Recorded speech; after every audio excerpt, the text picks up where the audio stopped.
I am a Jedi, like my father before me. Silly Jedi! Silly Jedi! Remember, the Force will be with you, always. You must unlearn what you have learned. Hello, what have we here? Hello there. At last! Where have you been? Nice of you guys to drop by. Ah, good. New acquisitions. I don't know. I have a bad feeling about this.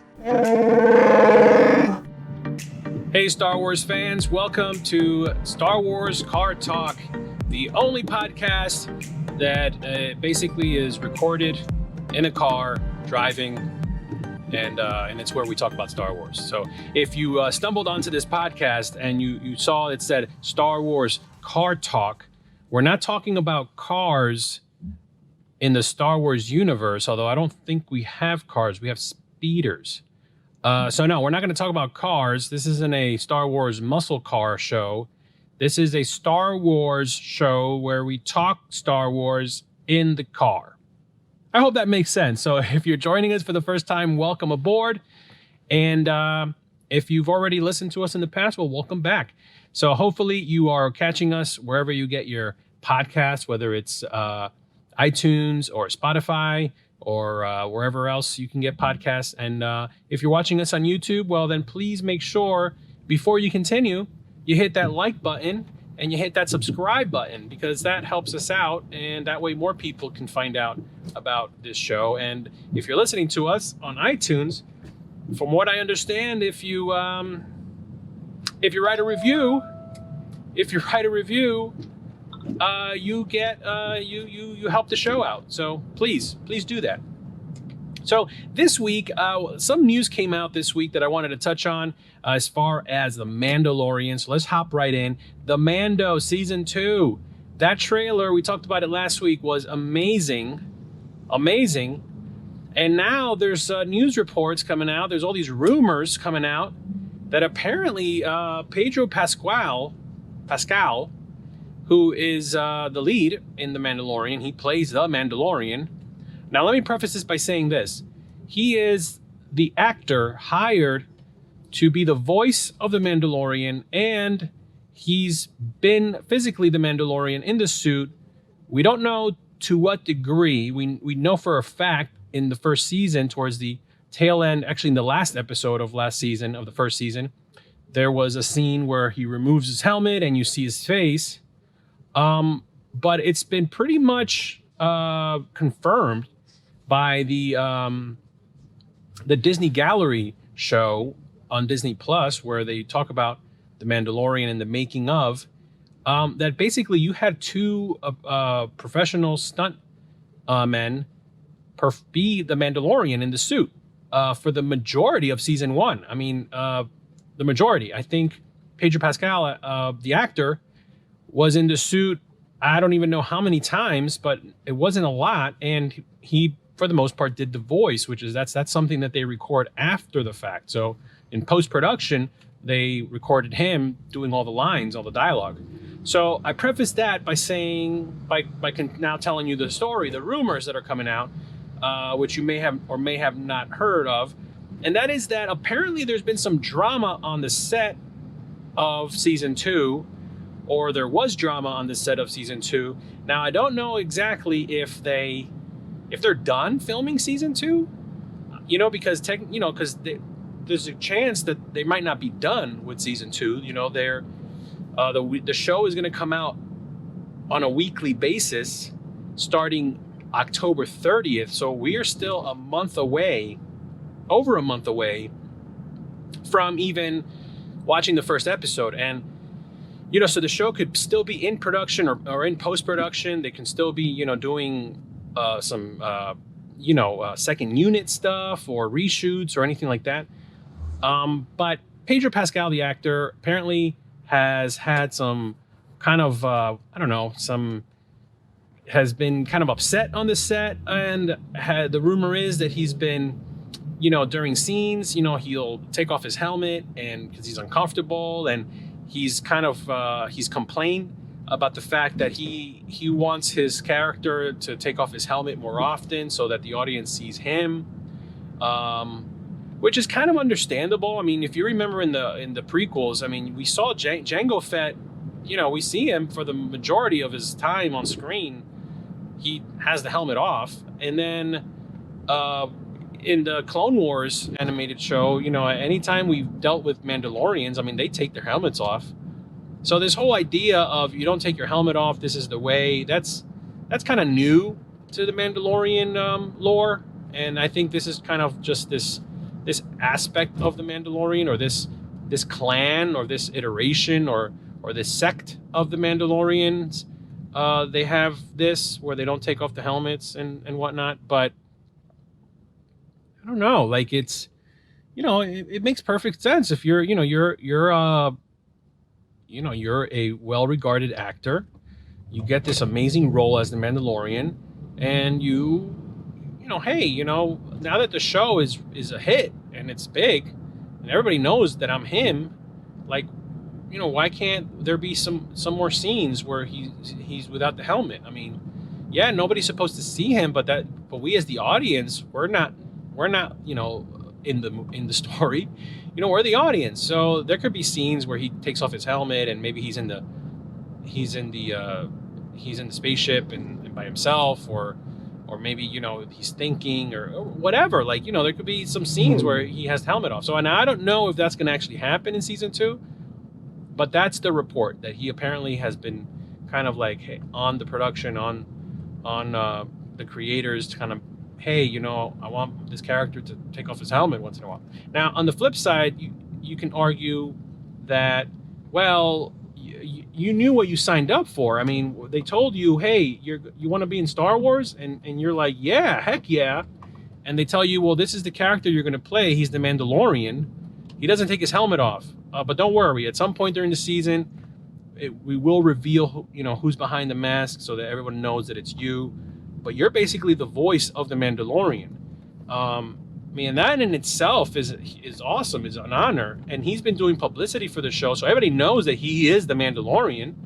So regardless of whether they're stunt people performing, I mean, you know, Tom Holland is Spider-Man, and he does a lot of the physical stuff in the suit, but, you know, there's a CG version of Spider-Man that's in the movie a lot, and there's probably another stunt person or many stunt people in the suit as well. So, you know, everybody knows that you as the actor, you're the one that's going to be getting kind of like the credit for being the Mandalorian. So anyway, all that to say is apparently there've been some drama on the set, some heated discussions, and rumors have it that he either stormed off the set and refused to come back, or he was kicked off the set. And now the big story here is there's a chance that whatever they're still shooting for season 2 is going to be performed by one of the stunt people that performed the Mandalorian. And Pedro Pascal is basically only going to do the voice. And moving forward to season 3, that might be the case as well, where he will no longer physically be on set as the Mandalorian in the suit. It's going to be something where after, you know, in post-production, he does all the dialogue and he's no longer there. Now, whether that's something that maybe was agreed upon now, whether that's something that was forced because of the drama, that we don't know. But that is the basic story of what's floating around on the interwebs as far as this drama that unfolded during the production of The Mandalorian. We don't know what's going on. We don't know if any of this is true, but it's being talked about a lot, so I figured I'd mention it. So what do you guys think? I mean, like I said, there's two angles here. You know, it's a huge honor to be in a Star Wars anything. And if you're James Earl Jones was the voice of Darth Vader, and guess what? We never saw him in the movie. He was never physically in the movie, but his voice was in the movie, and we know that's Darth Vader. You know, he is Darth Vader. Now, there was another actor under the suit, in the suit, David Prowse, but we know him as well as Darth Vader. But, you know, James Earl Jones is the voice of Darth Vader. Now, you know, I think this is like the same thing. I mean, Anthony Daniels played C-3PO in like 9 movies plus, you know, TV appearances and video games and in animated form. I mean, he's the voice of C-3PO, and he's also physically C-3PO, and we know this. I mean, we know this. But we never saw his face aside from just interviews. So on the one hand, it's like, dude, you know, relax. Like, if you don't want to be physically the Mandalorian in the suit and do all the action, then that's one thing. All right, go, you know, just do the voice.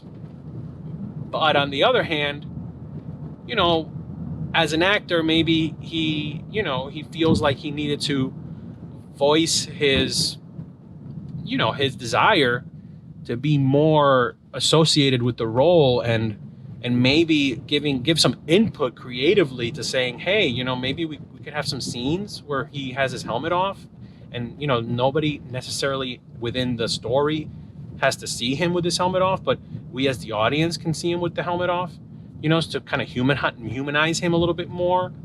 And that's understandable as well. So I kind of see both sides, you know, so we'll see. We'll see if this story checks out, if this ends up being just rumor and just, you know, like, you know, somebody made this up. Maybe some of it is true. You know, a lot of times, you know, there's the truth, there's the lie, and, or the, you know, there's that story, there's that story, and then somewhere in the middle is the truth. That's what I meant. But, you know, we'll see what happens. I'm still excited for season 2 of Mandalorian. I hope you are as well. Let me know in the comments below if you're watching this on YouTube. What do you guys think of season 2, of what's going to happen, of what do you think about the story? Does it hold water? Does it even matter? I mean, I'm still going to watch The Mandalorian. I still think Pedro Pascal does a great job as, even if just as the voice of The Mandalorian. So anyway, that's all I have to say about that. But, you know, it's interesting, like Hollywood, you know, you can say, shrug your shoulders and go, Hollywood. So the other thing that I wanted to touch on as well, which is really cool, is this trailer dropped for EA Sports Star Wars Squadron. And, you know, I'm not a big Star Wars gamer, although I am a big appreciator of Star Wars games, all the way back from Dark Forces. And oh my gosh, I mean, I remember I had for the PC, it was like, what was it? There was like a TIE Fighter game. I forgot the name of it, but it was like, it was just amazing. And I just remember very briefly during that time, you know, playing some of these Star Wars games on my PC, on my old crappy Windows PC, and just loving it. I mean, there was one game in particular, I think it was called X-Wing Fighter or something like that. And just the menu, just like when you went through the menu system and setting everything up, you know, it had that original John Williams score in as part of the game. And I just remember feeling like that was so cool, even if the graphics weren't like amazing. Just the fact that it had the original music just felt so Star Wars to me, and it felt so like, oh my gosh, this is great. And this was during the time when all we really had at that point was, you know, I think the special editions had just come out. So, you know, there was that Star Wars fever of, oh my gosh, like, you know, Star Wars is big again. And, you know, the toys, there's toys in the stores.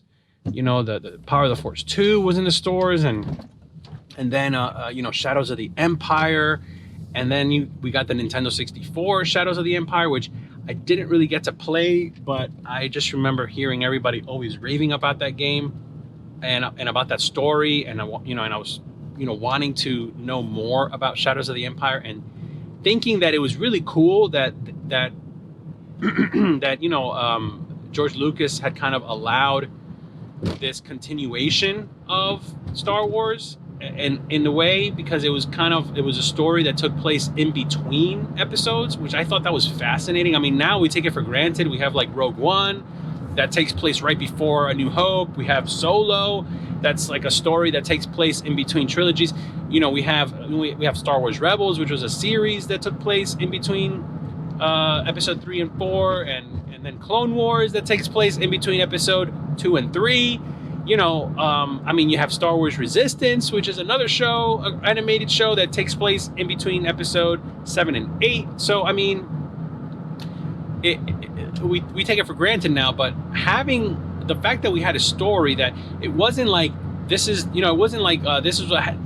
was what happened after Return of the Jedi, because those books are now basically legend, and you know, now we have, you know, episode 7, 8, and 9, but then to have a story that takes place in between my favorite movie, which is Empire Strikes Back, and Return of the Jedi, I think that was just so cool. And I miss that excitement of, like, you know, there's something to limitations. I think the original trilogy is so great because George Lucas was hindered because of the limitations, because he was stretched, and the creative teams involved had to make do with what they had at the time, and they tried to make the best movie possible. I think those limitations made for very creative storytelling and filmmaking, and it created this amazing saga.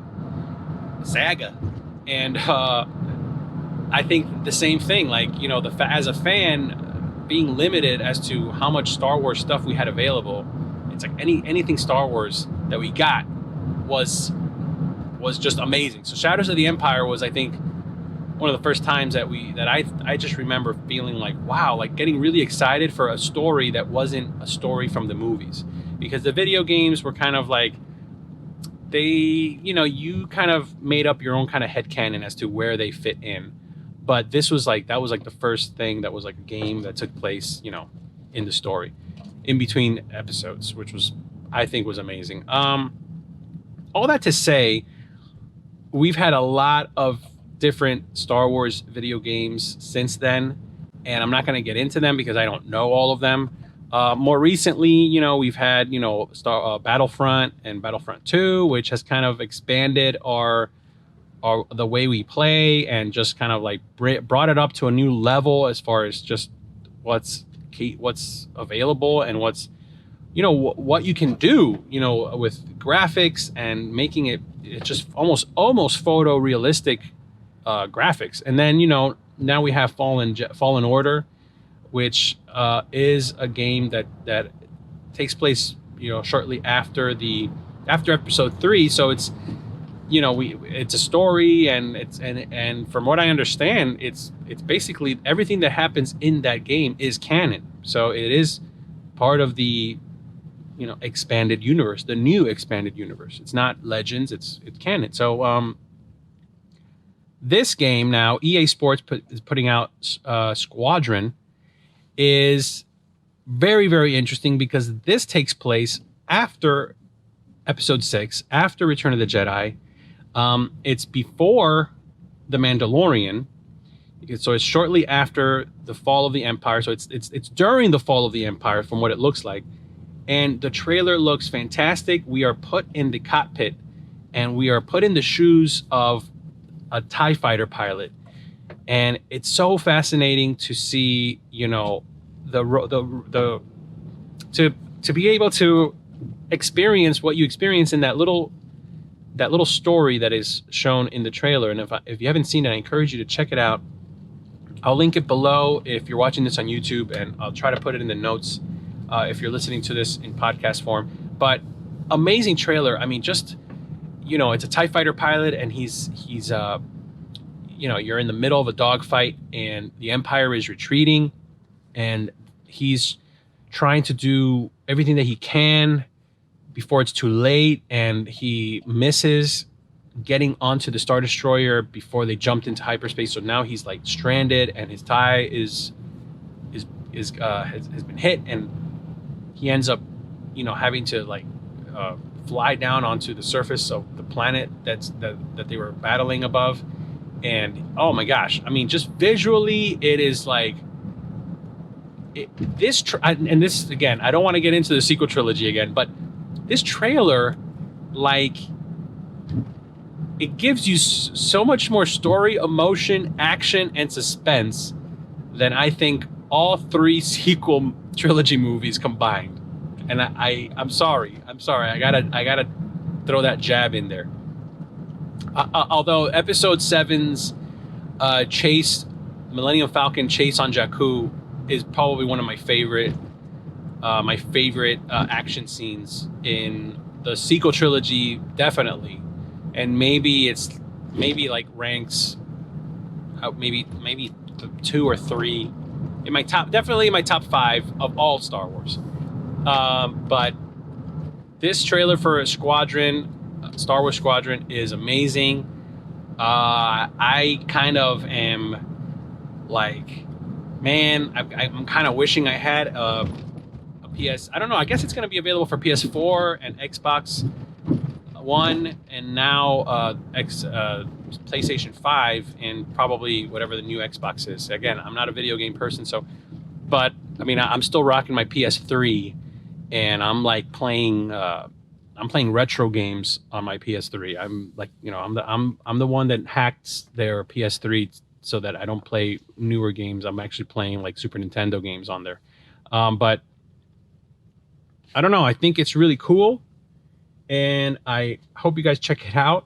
What do you guys think? I'd love to know. Start a dialogue with you guys in the comments here on YouTube, or hit me up on Instagram at Jedi Toy Masters or at Star Wars Card Talk, and let me know what you think of this trailer, because I think it's really cool. Also, what do you guys think of what happened with this whole Mandalorian rumor story? I don't know if it's true, but there could be some truth to it. We'll see. And it wouldn't be Star Wars if there wasn't a little drama sprinkled in somewhere. But at least, you know what, we got a trailer for Mandalorian season 2. It looks fantastic. It's gonna be fantastic. We got this trailer for this new Star Wars game, and it looks fantastic. We still haven't gotten any word on when the next animated show for Star Wars will be. It's going to be the Bad Batch. They're gonna get their own show, and I'm super excited about that. So what's gonna happen? Who knows? But it's very exciting. It's becoming exciting again. Now that we got the sequel trilogy out of the way, now that all that build up, all that anxiety about that is done, we can move forward and we can start enjoying the next what's next for Star Wars. I'm optimistic. I think we got a lot of good stuff in store for Star Wars. I mean, we have a good show that's going to be coming out.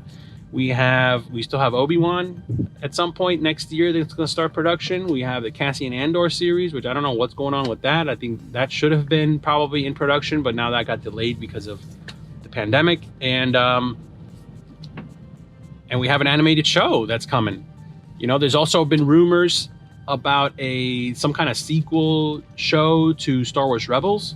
I would love that. I would love to see more stories with those characters, like what happened with Hera, and her son, because they were in the Battle of Endor in Return of the Jedi, and they were, the ghost ship was in The Rise of Skywalker. You saw it. So that's, all that is really cool. And man, it's good. It's good to be a fan. It's exciting to have all of this Star Wars stuff on the horizon, and we don't even know when we'll get any more Star Wars films. So, it's exciting. It's exciting to be a fan, but I want to hear from you guys.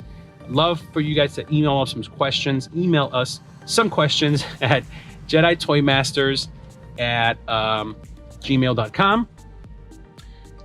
Hit us up, message us on Instagram at Jedi Toy Masters or at Star Wars Card Talk. And also, please give us a good review on iTunes, and subscribe and like if you're watching this on YouTube. And as always, guys, it's good to be a fan, and may the Force be with you. The Force will be with you, always.